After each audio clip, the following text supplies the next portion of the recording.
好驚有斑啊，我一定要搽防曬。嗱，其實兩樣嘢唔關事嘅。今日咧有一個緊要嘅話題要同大家講下，因為咧其實夏天咧就係大家一定要搽防曬出街啦。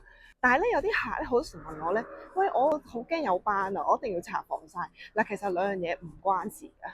其實你啲斑咧要出嚟嘅話咧，佢都係會出，因為點解咧？就同我哋皮膚嗰個你自己天生嗰個黑色素咧，個數量同埋個活躍度係有關嘅啫。咁所以咧就係話，你就算你搽咗防曬咧，其實都係會出荷爾蒙斑或者係雀斑嘅，所以係冇關係。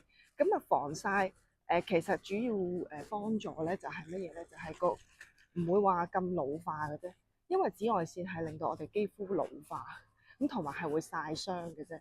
咁所以防曬最主要個作用咧係呢兩樣嘢。咁但係而家因為好多科技咧，咁好方便嘅，咁你咪打走咗佢咯。即係趁早，所以我成日都話趁早打咗佢。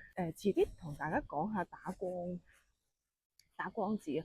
咁呢個都係我自己一個必做，係我係必做嘅一個項目嚟嘅。咁啊都係非常之可以抗衰老嘅一個科技嚟嘅。咁啊遲啲同大家再講解。